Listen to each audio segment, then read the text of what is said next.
But here's what else I hope you'll find here today, and that is inspiration. And who knows the mystery of inspiration? Why some people are inspired and some are not? You were inspired to get here, some were not. Who knows the mystery of that? I don't know. How come you made it? The rest of them didn't make it. We don't know what that mystery is. Some people turned it down. Some people said it costs too much. Some people said it's going to take too much time. Some people are too busy, right? A lot of different excuses why some are inspired to take advantage of something that comes to town. Others pass it up. We don't know the mystery to that. Here's what I call it: mysteries of the mind. And I just leave it at that. Some things I don't try to figure out. I take the simple approach now, right? Some people do and some people don't. I mean, that's about as profound as my philosophy is. Some buy and some don't buy. Some go for it and some don't. Some change and some don't. And if you've been around for a while, you can usually work out the numbers, right? Out of 10, 3 do, 7 don't. Whatever business you're involved in, pretty soon you got this ratio going.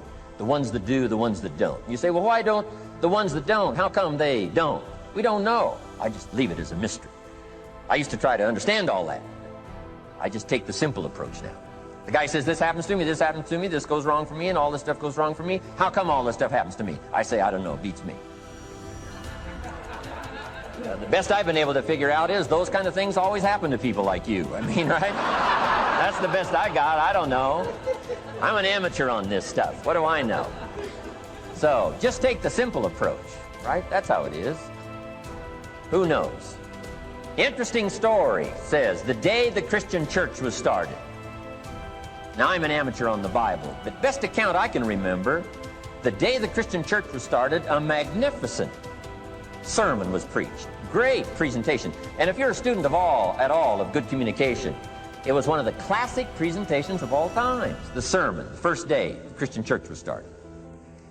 And it said this sermon, this presentation was given to a multitude, meaning a lot of people. But it was interesting, as the account gives us the record, it says when the sermon was finished, there was a variety of reaction to the same sermon. Isn't that fascinating? I find it fascinating. It said some that heard this presentation were perplexed. And I read the presentation, sounded pretty straightforward to me. Said, why would somebody be perplexed with a good, sincere, straightforward presentation? Best answer I've got. They are the perplexed. I mean, what other explanation is there? It doesn't matter who's preaching. Right? It said some that heard this presentation mocked and laughed, made fun of the presentation. I thought, hey, this looks pretty sincere to me. If you give a sincere, honest presentation, why would somebody mock and laugh? Easy explanation. They are the mockers and the laughers. What else would you expect them to do? Right? I used to try to straighten all that out, say, well, they shouldn't do that. I don't do that anymore. I've got peace of mind now. I can sleep like a baby, not try to straighten all this stuff out. I used to be so naive. I used to say, well, liars shouldn't lie. See, how naive can you be? Of course they're supposed to lie. That's why we call them liars. They lie. They lie. So I don't straighten this stuff out anymore. Anyway, it said some that heard this magnificent presentation didn't know what was going on. And they're usually easy to spot. They're usually saying, what's going on, right? I mean, they don't know what's going on. But interesting, right? A variety of reaction to the same sincere, honest presentation. Now, it also says, in wrapping it up, some that heard the presentation believed. And I think that's who the speaker was looking for, the believers. Interesting. Now, it said the number of believers was about 3,000. So, pretty good first day. 3,000. I've had some first days, but I never had 3,000.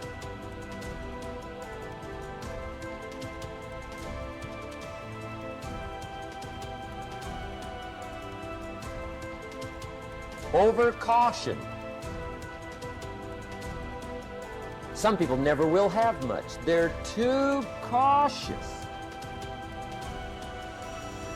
Now, you can also be too reckless, but you can also be too cautious. This is called the timid approach to life. And my caution was always the risk. Risk used to drive me right up the wall.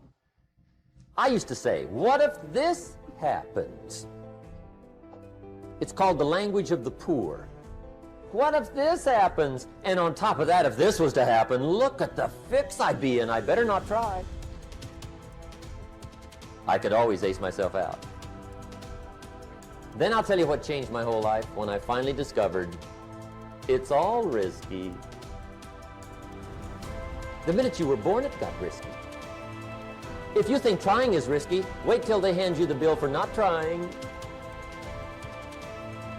If you think investing is risky, wait till you get the tab for not investing. See, it's all risky. Getting married is risky. Having children is risky. Going into business is risky. Investing your money is risky. It's all risky. I'll tell you how risky life is. You're not going to get out alive. That's risky.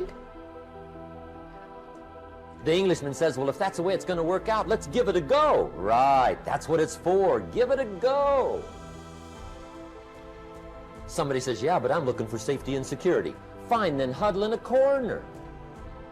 We'll cover you with a sheet, bring you 3 meals a day. And we'll protect you, feed you, look after you, care for you. We won't let anything happen to you, and you'll probably live to be 100. The guy said, well, yeah, I'd live to be 100. But what a way to live. Right. What a way to live, safe and secure. Don't ask for security. Ask for adventure. Better to live 30 years full of adventure than 100 years safe in the corner. And see, it's not important how long you live. What's important is how you live. Here's the next attitude disease. We're almost through with this motley list. In fact, we're almost through. Hang on. The next one is pessimism. Pessimism, the deadly disease of always looking on the bad side, the problem side, the difficult side, checking all the reasons why it can't be done. The poor pessimist leads an ugly life. He doesn't try to figure out what's right. He tries to figure out what's wrong. He doesn't look for virtue. He looks for faults. And when he finds them, he's delighted. How ugly. This is the poor guy looks through the window, doesn't see the sunset. He sees the specks on the window.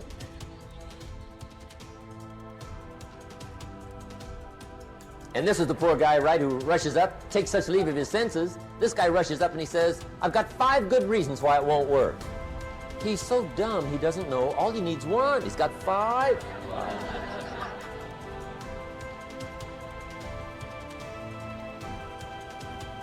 To the pessimist, the glass is always half empty. To the optimist, the glass is half full. Why would the same measure affect people 2 different ways? Answer, it all depends on how you look at it. Our lives are mostly affected by the way we think things are, not the way they are. The way we think they are affects us most. There's a subject we don't have time to get into tonight called better thinking habits. One of the major things Shove taught me when I met him, he said, poor thinking habits keeps most people poor. Not poor working habits. Most people work hard, but they don't think hard. And Shove taught me that the mind is like a factory, a mental factory. And whatever you think about all day long pours ingredients into this mental factory. And that's what builds the economic, social, financial fabric of your life. He quoted me a Bible phrase that says, as you think, so you become. How awesome. When he talked about poor thinking habits, he had me. I used to start the day reading the morning newspaper. I mean, you can believe that or not. I'd get a cup of coffee and read the paper. I'd load up on wars and riots and murders and stabbings and killings and bank robberies and muggings and car wrecks and tragedies. I'd even read the back pages. I seem to like that stuff for some weird reason. I'd load up on all that, and then I'd start the day. You can imagine the kind of days I used to have. You walk around on your financial knees. They call you economic peewee.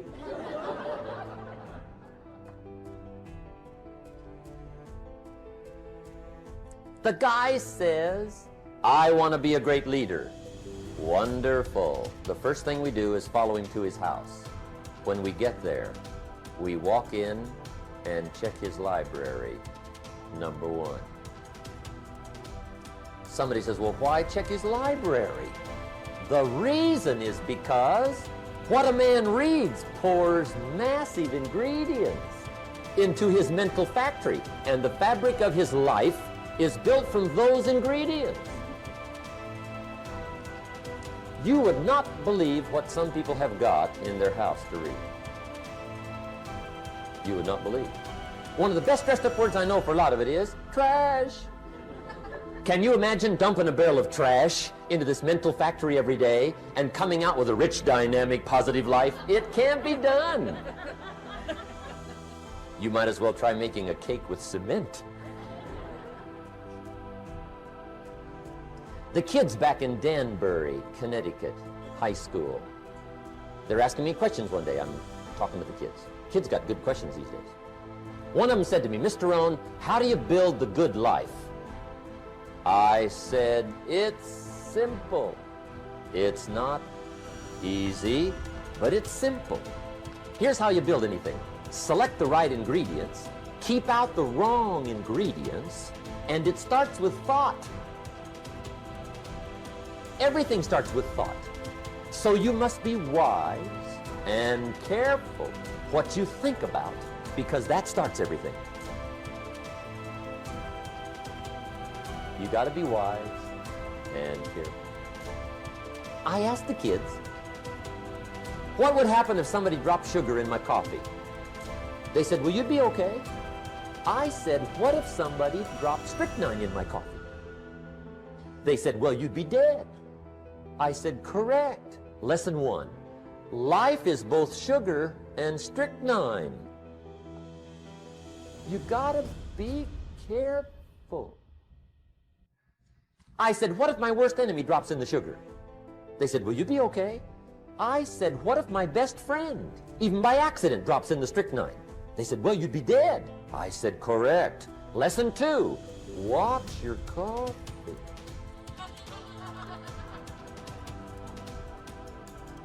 You got to be careful. See, it doesn't matter who hands you the bad stuff. It doesn't matter where you get the bad stuff. It'll still do its damage on your bank account, wherever you get it. Mr. Schoaf gave me one of the greatest phrases when I first met him when he said, Jim, every day stand guard at the door of your mind.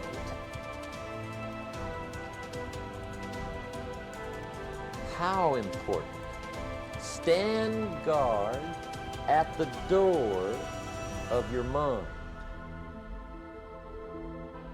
And you decide what goes into your mental factory. Don't let anybody just dump anything they want to in your mental factory, because you've got to live with the results. Okay, here's the last disease, and we're through with this list. In fact, we're almost through. Hang on. The last subject is very brief. The last disease, but this one is deadly. Engage in this one, indulge in it even slightly, and you might as well forget the future, because it's going to forget you. Complaining, crying, whining, griping. A Bible word called murmuring. See, that'll ace your future. Spend 5 minutes complaining, and you have wasted 5. And you may have begun what's known as economic cancer of the bone. Surely they will soon haul you off into a financial desert and there let you choke on the dust of your own regret. I hope I said that well, so you won't forget. It's a deadly disease. If you don't think it's bad, ask the children of Israel of Old Testament faith. Typical of us all, their story just happened to get in the book. Story says, children of Israel were slaves. God performed a series of dazzling miracles and got them out. And now they're heading for the promised land. Remember the story? Heading for the promised land. Tragedy of the story, they never got there. Reason. From day one, they started to complain. They griped about the water. They griped about the weather. They whined and cried and griped about the food. They griped about the leadership. They whined and cried because it was too far, too cold, too hot, too difficult, too miserable. I mean, they whined and cried for years. Finally, God said, I've had it, trip canceled. Or something like that. The story says they died in the desert, never got to the promised land. Which I think means two things. Indulge in this long enough, you get your future canceled. And I guess it also means even God himself can only take so much.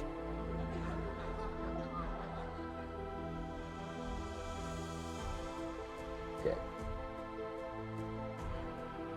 Just be on the lookout of the things that can destroy all the good you start. The war is on. And this evening, tomorrow, mentally, personally, socially, economically, you got to make sure you're winning the war. And this is part of it.